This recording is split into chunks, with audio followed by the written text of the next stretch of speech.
What a great day. We now have returned Cleo to her loving parents. It's a wonderful day for this little girl and her loving family. It is a really special day for Western Australia. Indeed, I know the nation is rejoicing over the fact that we've been able to conduct this operation and we never gave up hope. And I know that Cleo's parents never gave up hope, and it is just such a wonderful opportunity for me to say thank you. But before I say any more words, can I allow Minister Paul Papalia to say a few words? Thanks, Commissioner. If you feel the need to thank God today, thank God for the Western Australian Police Force. Cleo's rescue wasn't the result of an accidental sighting or a suspicious event. It was the result of hard police grind. From the moment this incident began, the Western Australian Police Force conducted themselves to the absolute highest level of professionalism. Western Australians are already incredibly proud of our police force for having kept them the safest place on the globe through this pandemic. Now they have added reason to be incredibly proud of the Western Australian Police Force for delivering Cleo from this nightmare and bringing a little bit of sunshine into an otherwise dark world. And Chris. Thanks, Minister. Look, to Ellie and Jake and the family, we're so thankful, and for those of you that have been hoping, wishing and praying that we were able to find little Cleo alive and give her back to you in your arms, it is just a wonderful, wonderful day, and it's a day we all hope for. Look, I'm just so proud of the team that I have behind me, but there's 140 in this team. Many of them are still at work here right now, and there's a whole bunch of them back in Perth. We will be working through this for the next week or two at least. There's much more work yet to be done, but I'm just the proudest police commissioner I think in the world at the moment. To the team that have worked tirelessly, police officers and analysts, our forensic officers, the people behind the scenes, our media team, they've gelled together from day one here. From the moment Inspector John Munday and the uniformed officers declared a protected forensic scene within minutes of arrival, that commenced an enormous operation to the outcome that was achieved at about 1 a.m. this morning, when 4 officers went in and broke down the door and found little Cleo in a room, and as you can see, she's alive, she's safe, and she's back with Mum and Dad. We said we wouldn't give up, we said we would keep on searching, and we dared to hope. I'd like to extend my gratitude also to Premier Mark McGowan and Minister Paul Papalia. The state government have stood behind the Western Australian Police Force. We're not wanting for resources. They immediately offered a $1 million reward. But beyond the state government, I really want to thank not only the immediate family, the town of Carnarvon stood up. We had volunteers, we had the SES, we had the Army, we had private companies. Everyone wanted to achieve what actually some never thought would happen. And I really want to extend my thanks to all who've been either searching, those that have sent well wishes. The police station here is full of flowers and chocolates already. Not that these blokes need it, but at the same time, I just really want to reinforce my thanks to all of Western Australia, indeed Australia, and I've already had messages across the country from police and indeed those across the world. Look, I extend my thanks also to the media. You've kept this story running and front of mind for everyone, and that's really important because we needed to get these messages out, and I thank you for keeping the hope of finding Cleo alive a real and a present story which we now can all celebrate in terms of this. To the people of Western Australia, You are our eyes and ears. You gave us lots of information.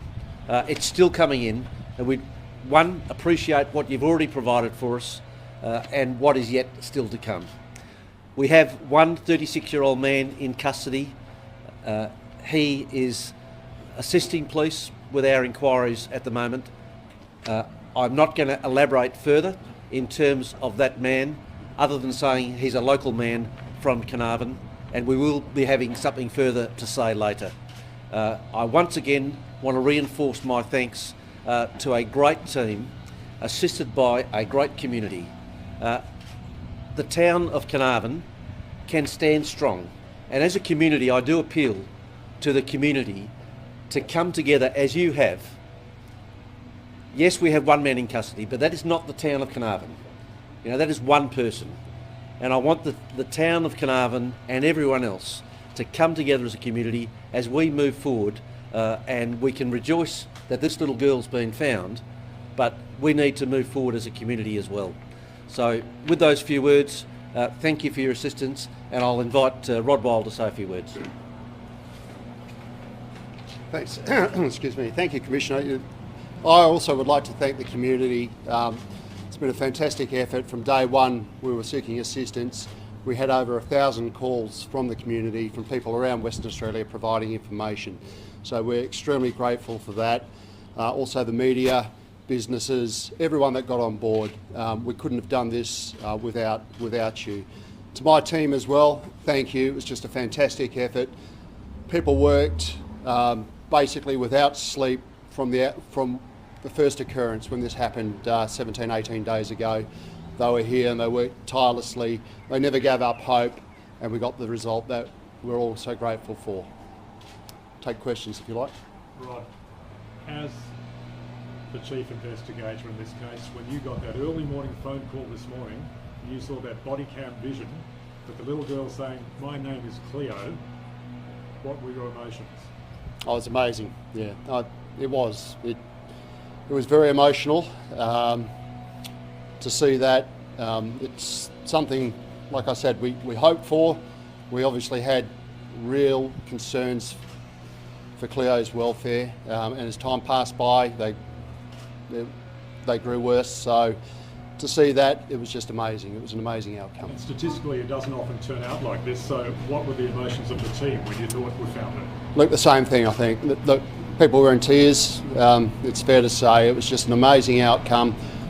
We hoped, we kept working with that belief that we could get there, we could find Cleo. And look, I don't know what happened, but we were lucky and we did. How much did that modern mobile phone data have to do with the arrest?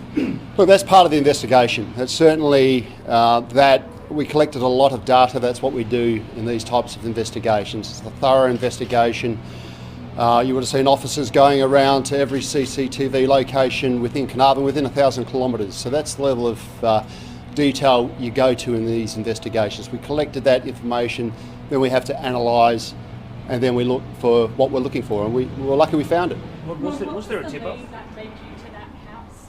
It was the hard work. It was the hard work of the team that did it, analysing all of that information, gathering it all, working through it and finding that needle in that haystack. There is a rumour among locals that the police were made aware of her whereabouts after some local kids actually broke into the house.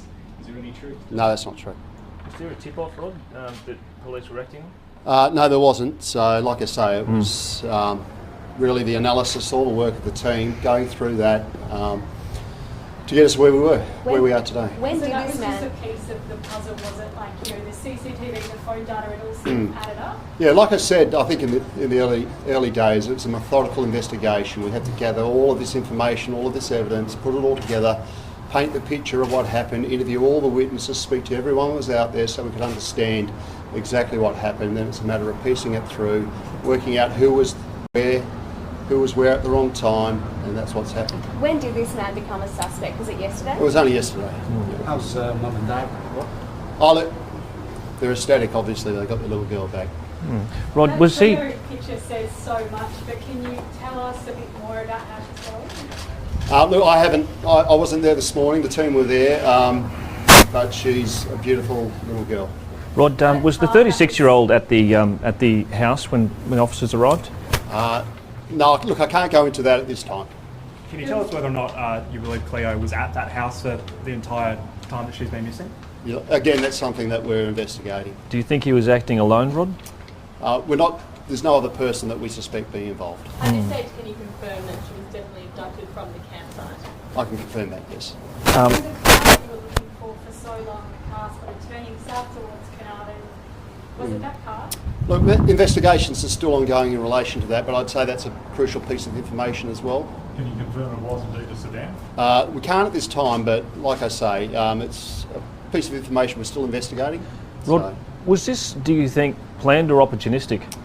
Look, it appears as if it was opportunistic. So there's no link between the man in custody and Cleo and Cleo's family in any way? No.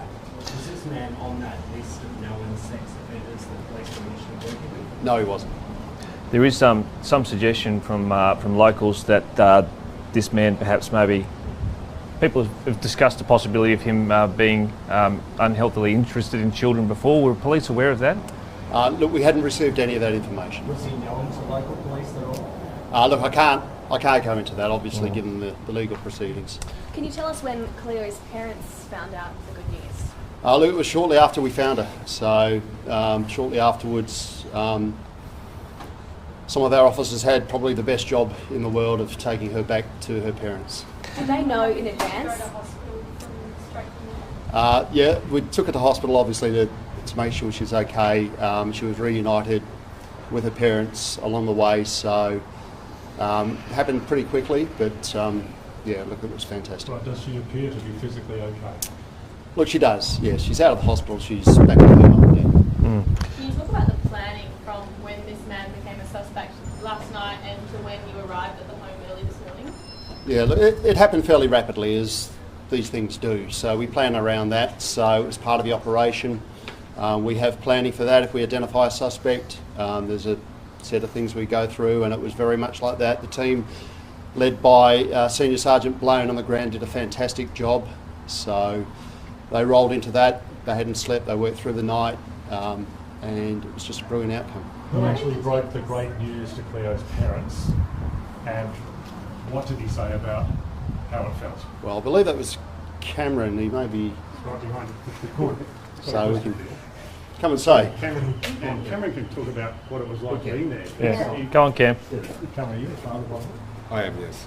Cameron, can I ask you, Thanks. as a father, you were there when Cleo was found. How was your emotion?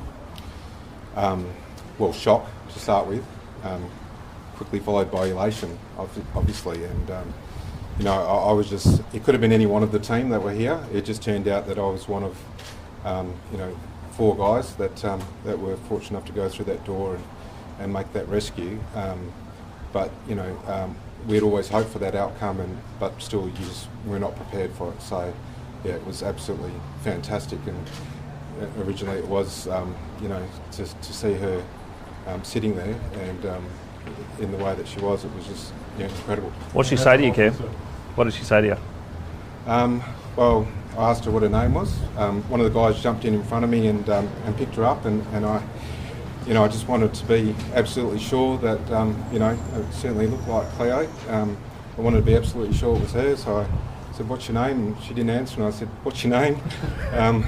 She didn't answer again, so I asked her a 3rd time, and then she looked at me and she said, "My name's Cleo," and it was, and that was it. So then we turned around and walked out of that house, and not long after that, got into the car, and the officer I was with, Detective Sergeant Hutchinson, who was the family liaison officer, called Cleo's parents and said, "We've got someone here that wants to speak to you."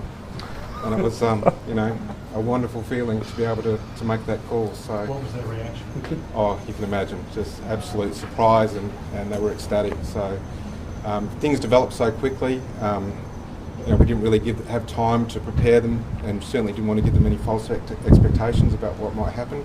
We didn't know ourselves, so you know, it's always a delicate process, you know, when it comes to that. So, you know, still to be able to give them that news, and then say, you know, please start making your way to the hospital, we'll meet you there, was fantastic. And it was really, you know, an honour and to be able to witness that reunion.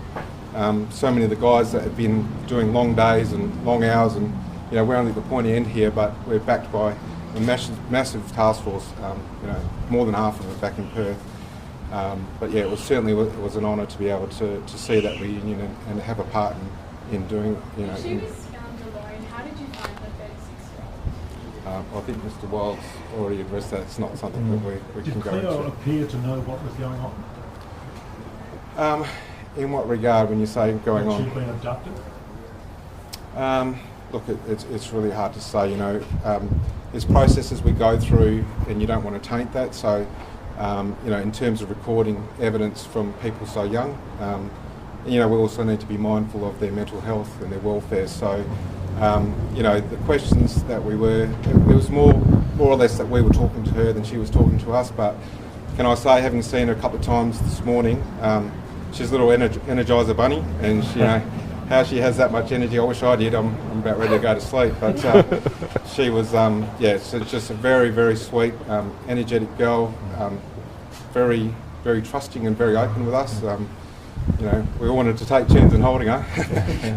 So yeah, it was a really good experience. We've spoken about Cleo's parents. Was she physically okay? She's physically okay. Yeah, and that was evident from the start.